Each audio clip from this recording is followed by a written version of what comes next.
That time that everybody was using German swords.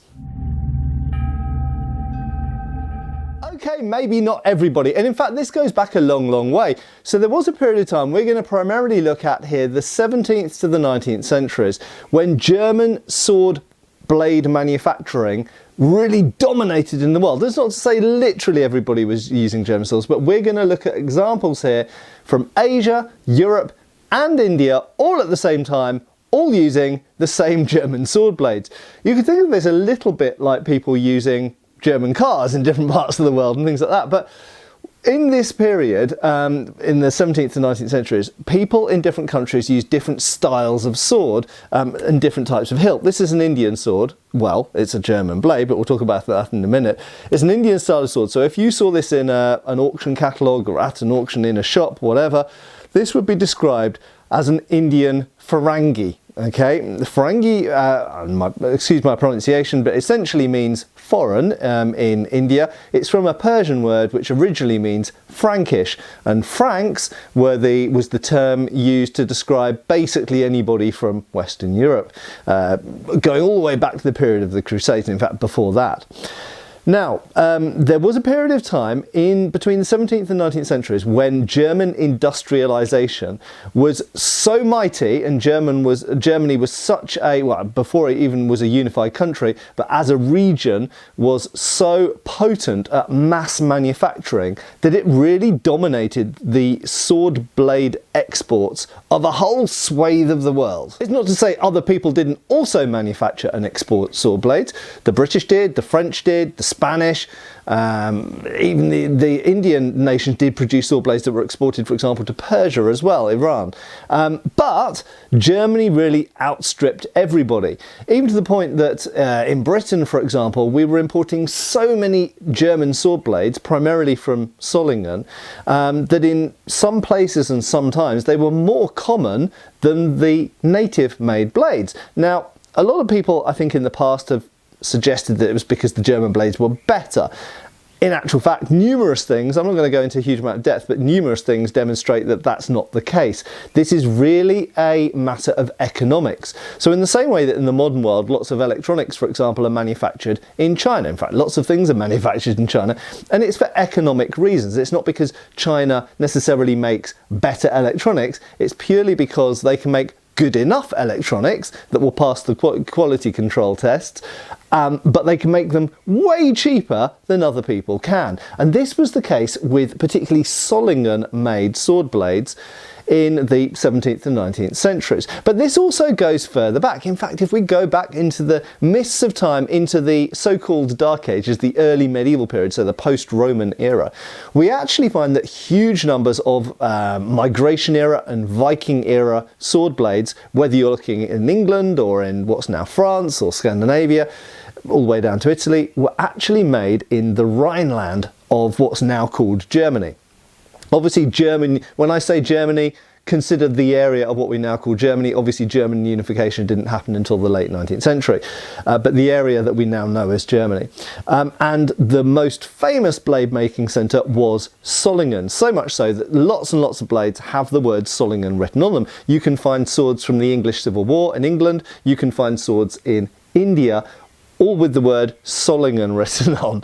A bit like in the modern day having made in China or made in Taiwan. It was just the absolute biggest manufacturing hub for sword blades. And these got exported all over the world. Now, I have covered this specifically in regard to Indian swords in the past. I've even shown this example in the past. Now you'll notice that this is a curved saber blade, and for that reason a lot of people will look at this Indian basket hilt here and the combination of a curved blade and think that this is a typical Indian sword. It is not. First of all, the typical Indian sword in this period, this is probably 18th century, probably Maratha. But the typical, most common Indian type of sword at this time was the talwar, which I feature a lot on my channel. And the talwar does normally have a curved blade, and the curved blade was brought into, that particular style of curved blade was brought into India via, we could say, the Persians in the 15th, 16th century. So it became really common in the 16th century. And prior to that, there were types of straight sword, forwards curving swords, all different funky shapes in Indian swords. But the famous style of talwar really became common in the 1500s in India and became the predominant type of sword after that. This is probably an 18th century example. It could even be 17th century. It was probably 18th century, so from the 1700s. And this does have a characteristic basket hilt, which was very popularly used. It was used by the Sikhs as well, but the Maratha and various other people used these types of basket hilt. And it has a stalk at the bottom to enable you to grip it with two hands and use it kind of like a two-hand saber, well, like a katana really. But the blade is German. Now it is curved. Now these curved blades, not only were they sold to the Indians, but these exact same blades were sold all over Europe. You could find them in England during the 17th and 18th centuries. You could find them in France, Netherlands, and then all the way across the east you could find them through Poland into what's now Ukraine, Russia, all over. So these blades often found their way onto things like shashka, Caucasian shashka sabres, onto Russian sabres, onto Polish szabla. So these blades, literally the exact same blades, they could be coming from the same maker, the same workshop, in some cases the exact same maker, and they could find their way to England or Poland or India and be stuck on the type of hilt, the style of hilt, that is appropriate to that place and that time. This incidentally is also exactly the type of blade that we sometimes find on swords in the golden age of piracy in the Caribbean. So these also found their way out to the Americas as well. So these would be sometimes mounted on a cutlass hilt or a hanger hilt, this type of thing. So they literally would be used, you know, between 1680, 1730 period. In the golden age of piracy. For all we know, Blackbeard could have carried the identical blade to this but mounted on a hilt relative to his place and time, rather than this Indian basket hilt here. So those German saber blades found their way everywhere. But it wasn't only the saber blades. There were also straight blades as well, single-edged and double-edged, and we're going to look at two types of those here. Now first up, there's an example of a blade which is probably German import, and it's come into Britain. This is a probably Northern English basket hilt, similar to Highland Scottish basket hilts, but it's probably either Lowland Scottish or Northern English, I would say. And this blade was probably exported from what's now Germany, probably Solingen, perhaps about the year 1700, and found its way into the British Isles, where it was married to a basket hilt. And if we look at the swords, for example, from the Battle of Culloden, 1745, and we look at these Highland Scottish basket-hilted broadswords and backswords, then we'll see that many of the blades are Andrea Ferrara, so they might be Italian. You might find some with Spanish blades. You might find some just with native-made Scottish blades, but a lot of them, really a lot of them, have German blades on.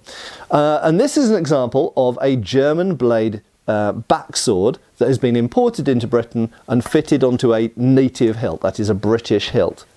But do you know what? I've got another sword here with an almost identical blade, but went in a very different direction. So let's just come in with the blade first. So you see that the tip, even the fullering, it has a slightly longer fuller in the middle than at the back. The back fuller peters out slightly sooner, but it's got double fullers, and it's exactly the same blade form. And as I'll show you in a minute, it's pretty much the same size and taper and everything else, same degree of distal taper, same thickness at the base. This is like an identical blade, and this could have come out of the same workshop, but look at the hilt.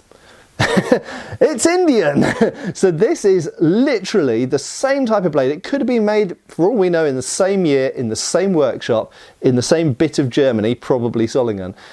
This one ended up in India, that one ended up in Britain, some point in the 18th century. This is a Talwar style hilt. This one happens to be silver plated. It's very nice, very small as they sometimes are, very small on my hand. I can just about get my hand in. This is super sharp incidentally, so even just holding that casually is a little bit risky.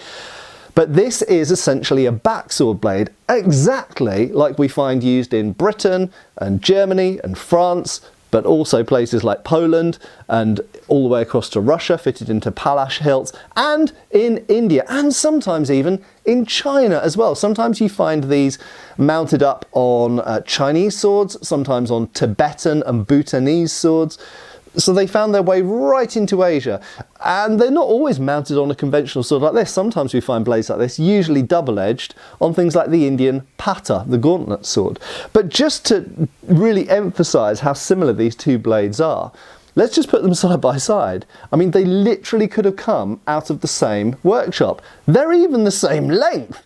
I mean, they're literally the same length within a few millimetres. So the same one, the one at the top, the basket hilted one, is very slightly broader, but for all we know, that could just be because this one's been sharpened multiple times. You know, the fullering is the same width, the same style of double fullering. It peters out at the tip into a slightly spatulated tip in the same way. These blades are basically, I mean, I won't say literally identical, but they're basically the same. They're the same type of blade, but utterly different types of hilt. It's not impossible, incidentally, that some of these German blades that were imported into India and mounted onto native Indian hilts actually found their way there, not directly via German trade, but possibly via the Honourable East India Company, the British, or possibly the Dutch East India Company. So it's entirely possible that the British or the Dutch, possibly even the Portuguese, were buying cheap German blades from Solingen and importing them into India as trade goods and getting things in return that they wanted, silks and spices and whatever. But nevertheless, we know that huge quantities of these German blades made their way into India, not because they were necessarily better than Indian blades, but because they were economically viable. You could churn them out in huge numbers. And, you know, traditional Indian sword blade manufacturing is more laborious, at that point was less industrialised, less machinated. And so quite simply, these German blades were economical, and they were, you know, good and springy, good quality steel, homogeneous mono steel. And, you know, they had certain advantages in terms of wanting to have a large number of sword blades for your armoury. So much so, incidentally, that we know that the arsenal in Lucknow, one of the major cities of northern India, actually had in the 17th century, so in the 1600s, it is recorded in the arsenal as having thousands, if I remember correctly, it's tens of thousands of German blades. It explicitly says in the records of Lucknow they had tens of thousands of German blades in storage. So they were importing vast quantities already by the 17th century.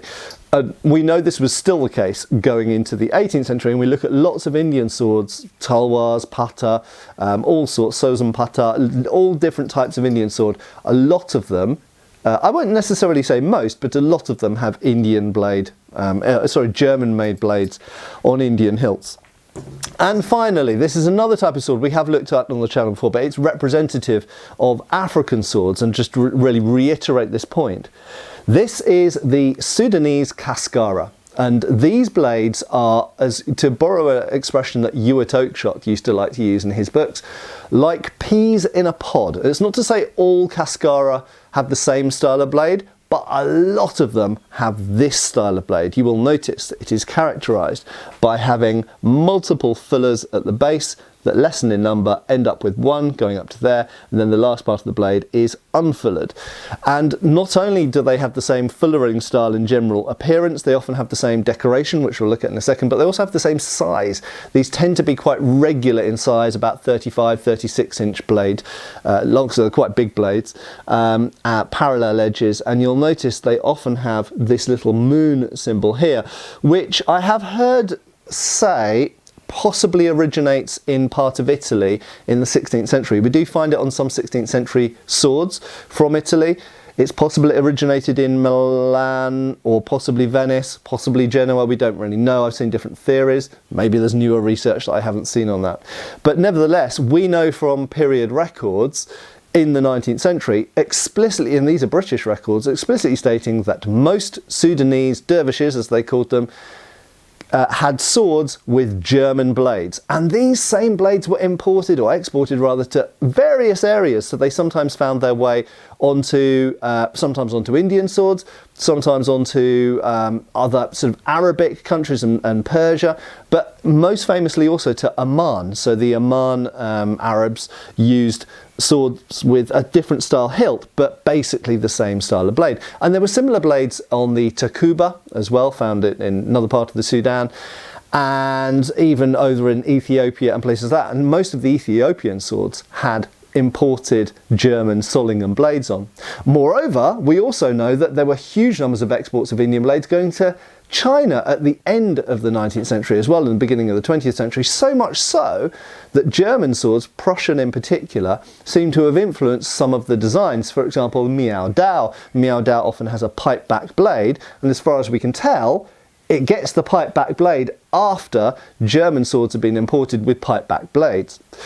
So there was a period of time, definitely in the migration and Viking era, so the early medieval period, when German blades dominated Europe. But by the 17th to 19th centuries, whether it's in Britain or whether it's in India, we find German blades absolutely dominating in Europe, in Asia, in Africa. And not to say that the native made blades and the native style blades didn't remain, but they were so economically tempting, much like some modern mass manufacturing, so economically viable and tempting, that they seem to have found their way all over the world, from America to China to India, all the way down to Africa as well. I hope this has been interesting to watch. Please give me a like, and I hope I'll see you back on the channel really, really soon. Cheers, folks. Thanks for watching. We've got extra videos on Patreon. Please give our Facebook a like and subscribe if you haven't already. Cheers, folks.